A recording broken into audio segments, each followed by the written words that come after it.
বেলায় কাটতেছে হায়াত, আর রাত্রে বেলায় কাটতেছে হায়াত কালা ইন্দুরে কাটতেছে, আর সাদা ইন্দুরে কাটতেছে। বুঝতে পারছেন তো?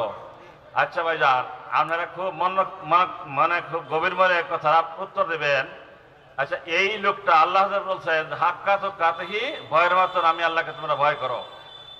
আচ্ছা, এই বেটা ওই গাছের ডালের মধ্যে থাকিয়া এরকম পরিস্থিতির মধ্যে থাকিয়া কিরম ভয় পাইতেছে? কিরম ভয় পাইতেছে? এইরকম ভয় পাইতেছে, এর চেয়ে লক্ষ কোটি গুণ বেশি আল্লাহ তাবারক ওয়া তাআলা আল্লাহকে ভয় করার জন্য আল্লাহ বলছেন হাক্কা তুকাতিহি ওয়ালা তামুতুন্না ইল্লা ওয়া আনতুম মুসলিমুন। ভয় করার কথা, ভয়ের কথা বলছেন, ভয়ের মতো ভয় করো। ওই দুই জাইলা গাছের মধ্যে দাঁড়াইছে, বাঘে নামার জন্য চেষ্টা করতেছে, নিচে সাপ আছে, পড়ে গেলে গর্ত আছে, আর ইঁদুরে কাটতেছে ডাল দুইটা।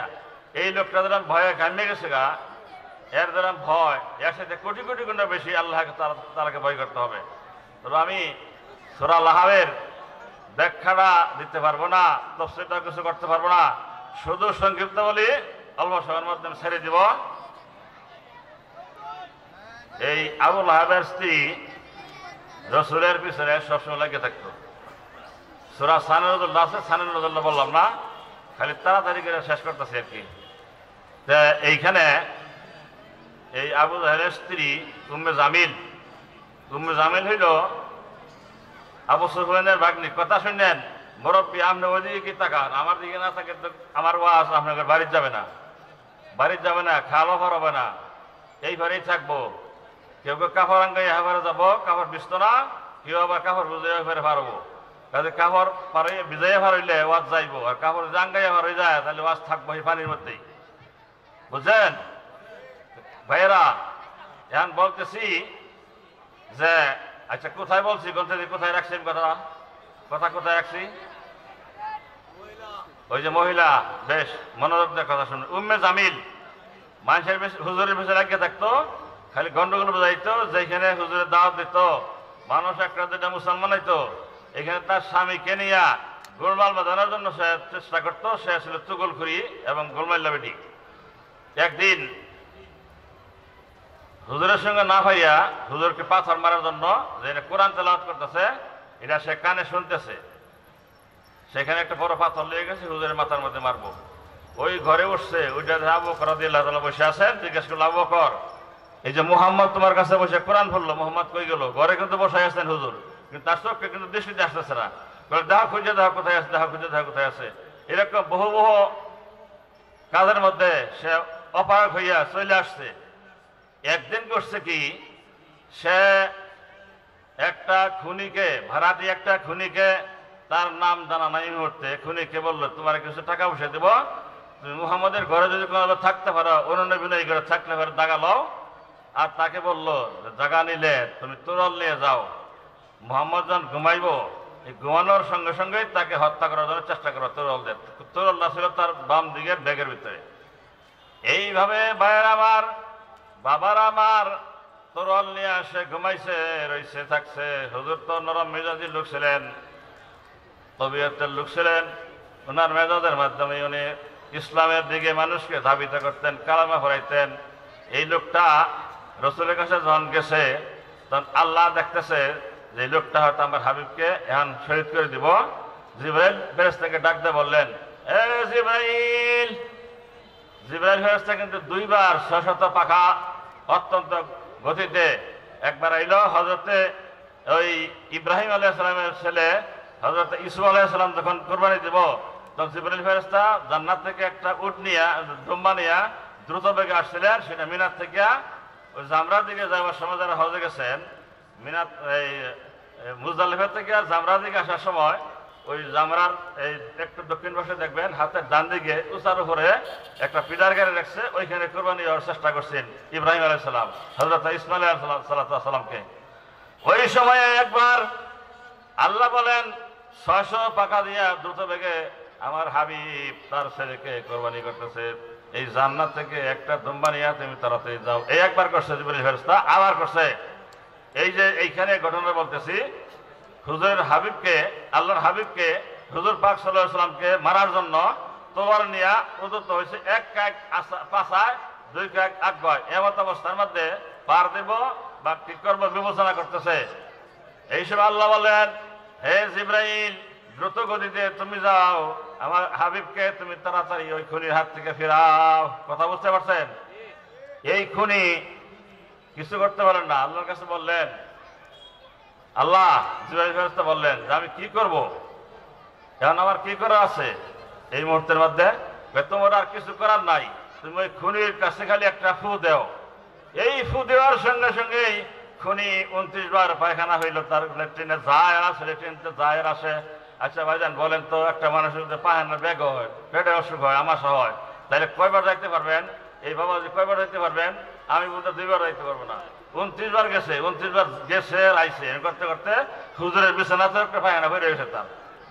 তখন এইবারই হুজুরের বাড়ি ঘর থেকে বাইরে আসে, পলাইয়া যাইতেছে। হুজুর সজাগ হইয়া গেছে, তাকে ডাক্কা আনলো, বাবা আসো আসো। বললো, তুমি কি জন্য আসছিলা এবং তোমার বোধহয় কষ্ট হয়েছে, তুমি কষ্ট করে আসছিলা কেন, কিছু তো বললা না। কয়, হুজুর আমি তো আসছিলাম আপনাকে মারার জন্য, কিন্তু আমার শরীরে যেখানে একটা ফু দিল, আপনাকে আমি তরল নিয়ে গেছিলাম মারার জন্য, তরল দিয়ে পার দেব, শহীদ করে দিব।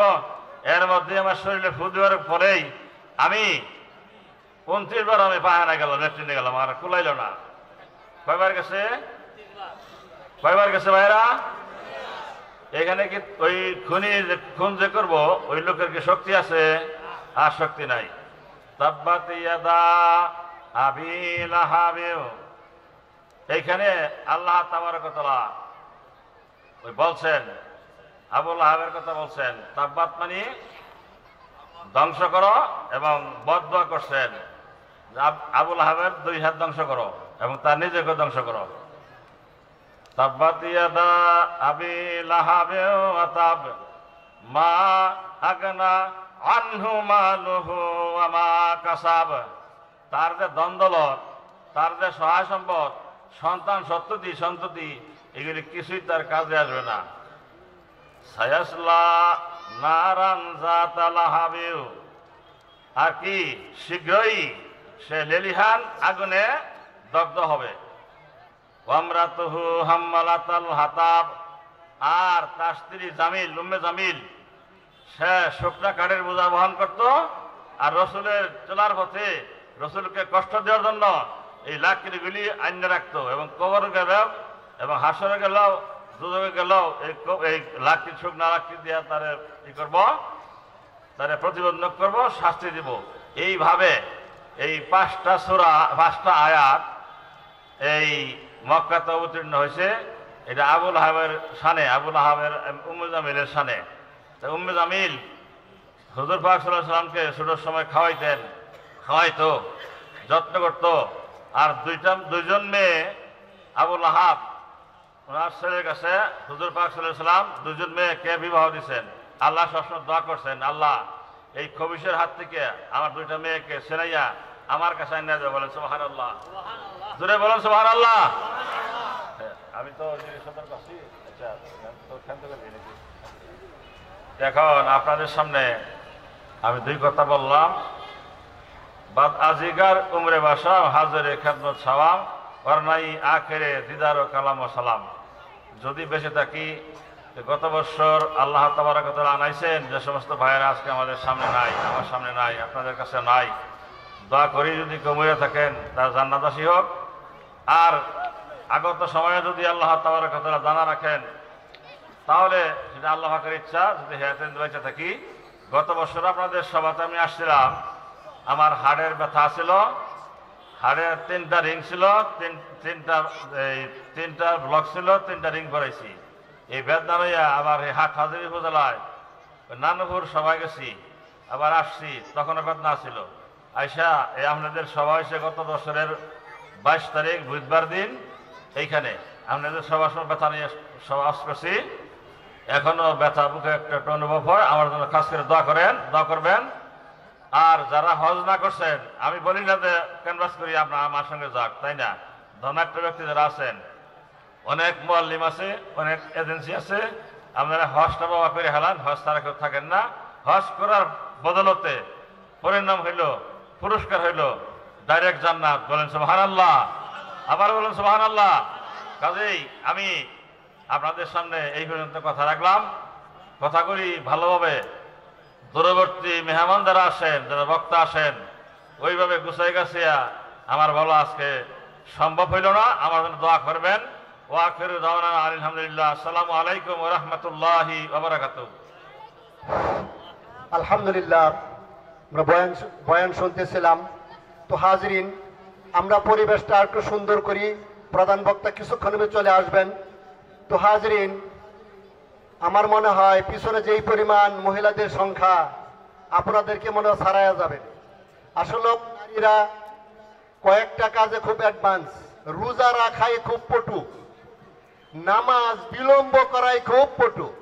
পরমনে জোহরের ডাক দেয়া, আসরের কাজ দেয়া। তো নারীদের ব্যাপারে কিছু বলতে বলা হয়েছে। আল্লাহ পাক সূরা আহজাবের 32 নম্বর আয়াতে নারীদের জন্য একটা ফরজ রেখেছেন, তার কণ্ঠস্বর। ইদানিং ইউটিউবে কোরআনের তেলাওয়াত সহ আরো অনেক কিছু আমরা নারীদের কণ্ঠ না, নারীদের কণ্ঠটাও পর্দা, মনে রাখবেন। নারীদের কণ্ঠ পর্দা, আর আবদ্ধ থাকা, ঘরোয়া পরিবেশে থাকা, হিজাবে আবৃত থাকাটাও পর্দা। নাসাই শরীফের হাদিস, হযরত আবু হুরায়রা হাদিসটা বর্ণনা করতেছেন। তিনি বলেন, কিলা, বলা হইল, লি রাসূল